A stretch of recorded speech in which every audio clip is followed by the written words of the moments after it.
What up, people of Earth? This is the homie Pedro. It is 13 years to the day since I did MMA. I actually participated my first event. And yeah, I only did amateurs and thinking about getting back into it. I'm gonna have some pictures in this one since I'm working on my editing skills while I go along with the storytelling. So, and MMA also saved my life. So I'm gonna talk about that as the preference, the preface.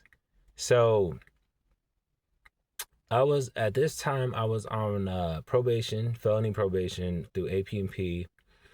I had accepted a plea deal, um, and part of that plea deal, I was felony 3 theft, but my initial charge was felony 1 robbery. My initial charge was 5 to life. I'll talk about that in a different story. Um, but anyways, and it's my first time ever getting in trouble, and so I had done my time in jail, and then now I was on 3 years probation. And if I messed up once on that probation, I do 5 years in prison, no good time. That was part of that was part of it. Just 5 years, no good time, no credit for time served. So did not want to go to prison, and I was a new father, and I call up. Well, one of my friends, I was trying to make enough money to get a P test, and didn't have a job. Right, it wasn't paid yet. I was working temp jobs because it's one of the things when you get a criminal record, it's very hard to find work. And so I just happen to be looking at this stuff, and I'm like, oh, like what if I get into MMA? I mean, I already know the jiu-jitsu part. I was like, but I need my striking skills, stuff like that. I'm like, but I'm good in the streets. Striking, I'm freaking uh, over 50 fights, one loss, one fair fight that I lost on the streets. That dude got shot 13 times though. He's still alive. So like it's crazy. That dude was tough. I could not, no matter how hard I hit him, he just wasn't quitting. And and then I'm like 8 wins and 2 losses behind bars because when you're locked up, that's part of entertainment is like, oh man, I think I can beat you. Oh man, I think I could beat you. And then you get people to bet. Yeah, it's terrible, but that's one of the things. And yeah, there's some beasts in there. One of them that beat me was yeah, one of them was is I don't want to say their names, man. Um, but big ups to them. They're great people. They didn't treat me wrong at all. It was a fair match. But anyways, so I call up the local fight thing, and it was through company Stillfist, and we're no longer on good terms. But anyways, so I get a call. I call them, and I'm like, yeah, I'm a heavyweight, 6'4". I'm interested, and he's like, okay, cool. But I called him while I was drinking because I was like stressed out and liquid courage, just to make a phone call.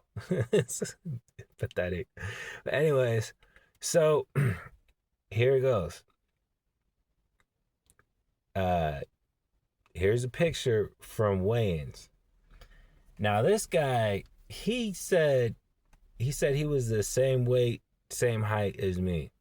That dude is not 6'4". That dude like 6'6".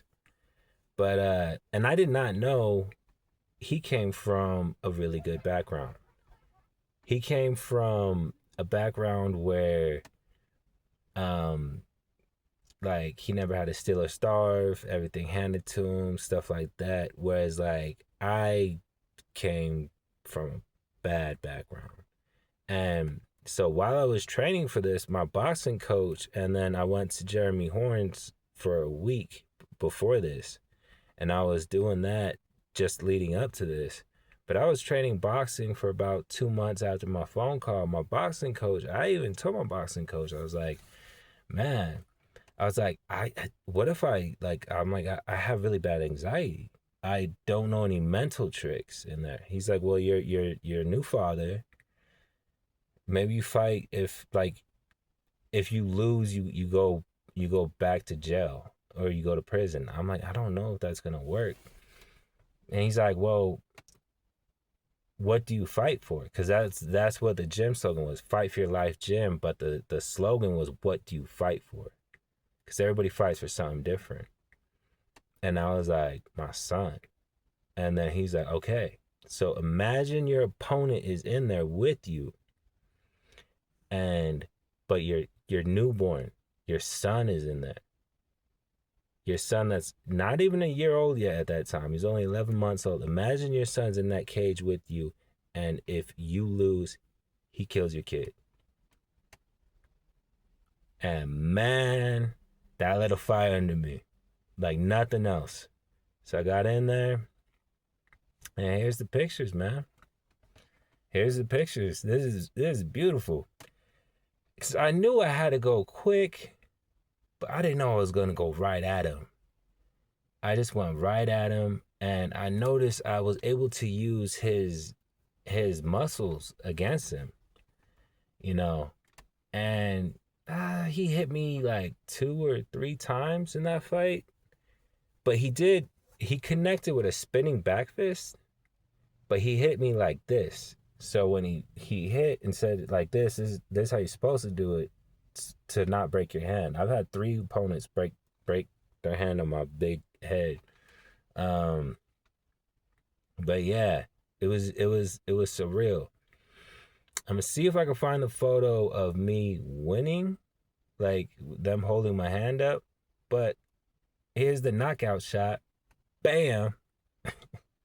Worked on that stiff jab like crazy because I was just, and the stiff jab is basically you use it as a battering ram. It's a different type of jab. You use all your weight, boom, battering ram.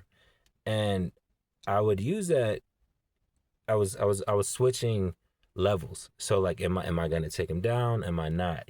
So, but anyways, the funny thing is when he back fisted me, when he hit me with the back fist, spinning back fist, I went out. I'm not even joking. I got knocked out. But the funny thing is that when I came to like I hit and I came to, it was the weirdest thing. So I remember going unconscious and then hitting the ground and then waking up.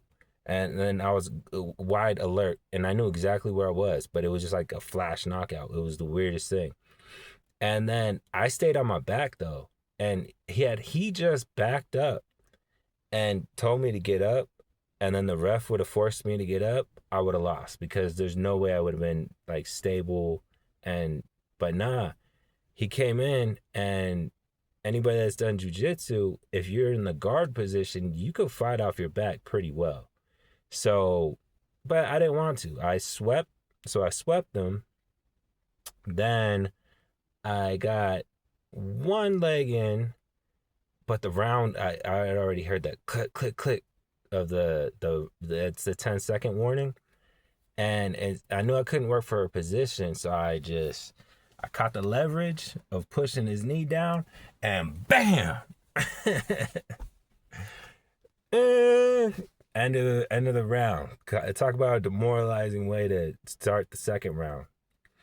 But yeah, so the second round is where I really started getting them. Really started getting them. So I'll edit this. I'll put the knockout hit in later. Sorry about that, but I'll put little words over. I'll show you later, and I'll explain why. So, but yeah, so I hit with that knockout hit, and but I could already tell he was so demoralized. He was so demoralized, and then it was funny because Jeremy Horn, here's Jeremy Horn's fight record. So, and he's also on Bully Beatdown. Like he's the real deal. He beat Chael Sonnen 3 times out of their 3 fights. Um, and he fought Chuck Liddell for the light heavyweight title in the UFC, I believe in 2005. But anyways, yeah, man. Jeremy Horn's funny. He was like, nice fight, nice fight. That was good. It was nice. Like he didn't say, oh, your opponent sucked or anything. He's like, nice fight. I'll see you at the gym later. Like, come back to the gym. And yeah, man, MMA for anybody looking to get out of a bad spot, I would have definitely done some stupid stuff. People I was hanging around went to prison while I was on probation. And people were like, how did you? Because I was on very strict probation. They would just show up twice a week, toss my room, and, whatever. Couldn't even have a beer can in the garbage. I was getting random UAs, all that stuff. But the thing that kept me alive was I had coaches that believed in me. I had sparring partners that believed in me. I had people that believed in me. And so if you're down in the dumps, you could always get an MMA or some kind of team sport, because this way you don't end up around people who will just degrade you, make you do worse things. So remember, man, believe in yourself, fight for your life. Boxing gym, fight for your life. And remember, what do you fight for? Other than that, what do you fight for? With that, I will leave you with saying, had a beautiful day. I hope you do too. And it's one love. Peace out. Stay safe. No, I'm just playing.